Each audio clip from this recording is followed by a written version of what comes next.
At 33-5 and sitting atop the NBA standings, it's hard to truly nitpick this Cleveland Cavaliers roster considering how good it's looked so far. That said, it ain't perfect. You could argue the team could use another big wing, but one of the bigger needs, if not the outright biggest, is that of a true, reliable third big. As of right now, we have seen Dean Wade serve as the team's third big at times. We've seen Evan Mobley spend minutes essentially operating as the backup five. Hell, we've even gotten a very small sample size of George Niang at the five. And for the most part, the team has made it work.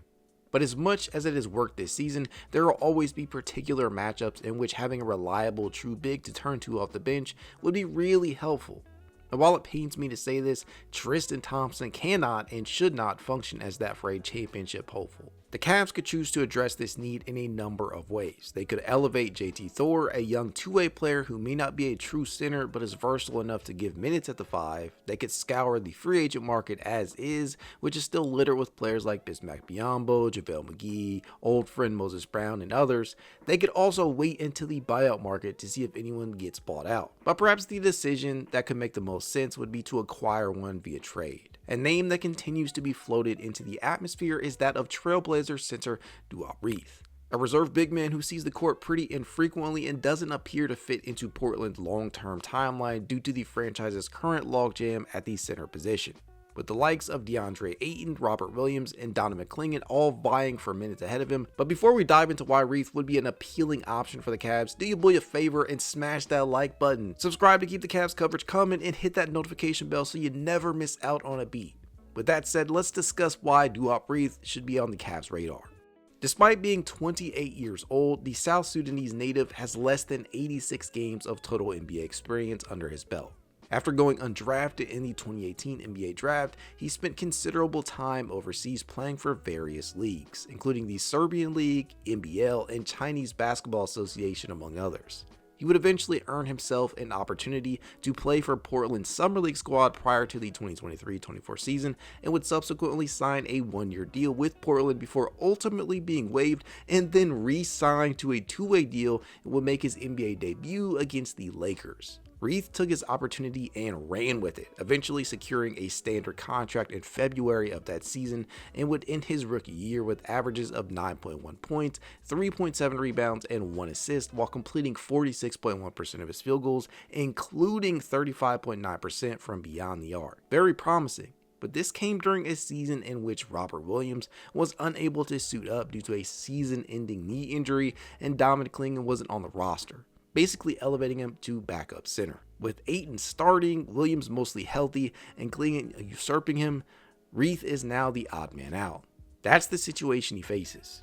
Now, why is he so appealing for the Cavs? Well, the reason for that is twofold. Let's start with the less fun part to discuss, the contract. Ladies and gentlemen, I am no cap savant, but what I do know is that this new CBA is tricky as hell. Adding in supporting talent around your core cast is becoming increasingly difficult. As it stands, the Cavs have all four pieces of their current core locked up for the next few seasons. They also have larger salaries on the books in the likes of Max Strus and Karis LeVert. They have manageable deals in the form of Isaac Okoro and George Niang, and absolute bargains in Ty Jerome, Sam Merrill, and Dean Wade, who may be one of the NBA's 10 best bargains at this point. A number of those players are due for new contracts next offseason, but for at least this year, Cleveland has little flexibility. They are about $1.6 million over the tax this year. If they're able to get under the luxury tax by the trade deadline, they will not start the repeater tax and may have the flexibility to use the non-taxpayer mid-level exception. If they don't get under the luxury tax by the trade deadline, they will start the repeater tax and will likely be limited to the taxpayer mid-level exception next offseason. If they end up avoiding the tax this year in an effort to open up the non-taxpayer MLE and end up spending it in free agency, they'll hard cap themselves at the first apron. That opens up discussions centering around whether or not the team wants to cut some longer term salary by moving a piece of the current rotation. That's not what I'm here to debate though, but all of it is relevant because any move they make this year will have a direct impact on next season. So acquiring cheap, promising talent remains the name of the game. Reath fits that description. He's under contract for this year and next, with next season clocking in at about $2.2 million. That's cheap.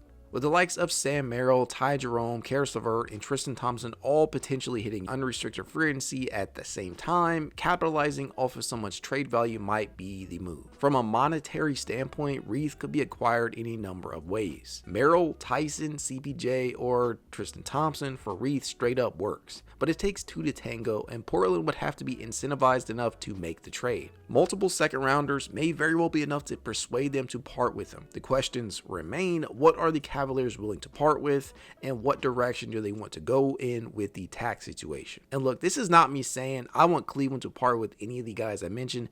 It's simply what works and doesn't straight up. That said, the fact remains, adding another small salaried player who's under contract for at least next season for someone who may or may not be a lock to return next year and is likely due for a salary increase does make sense. Oh, and it does fill a need, which leads me to the on-court reasons. So as important as the off-the-court stuff is, or rather contractual situations, the value on the court is infinitely more important. Does Duop Reath have what it takes to add value to this Cavs rotation? Quite honestly, I do believe so. Reath at 6'11" has the requisite size the team could surely use. He's a decent rebounder, having pulled down 3.7 rebounds in just 17.9 minutes per game as Portland's backup center last year, and he's a respectable enough defender, having limited his opponents to 325 of 670, or rather 48.5% from the field last year, even displaying the ability to defend the perimeter at times, holding the opposition to a combined 32% from three-point range. But to me, the most appealing thing about Duop Reath is his ability to space the floor. In 85 career games, he has knocked down 98 total triples on a solid 35.6% from range. In 85 career games, he has knocked down 98 total triples on a solid 35.6% from deep. Most of that came last season, where he was attempting over 3.6 per game and making roughly 1.3, but you can still see him taking that shot when afforded to him in such limited capacity this year. He's got good form, doesn't have a slow release,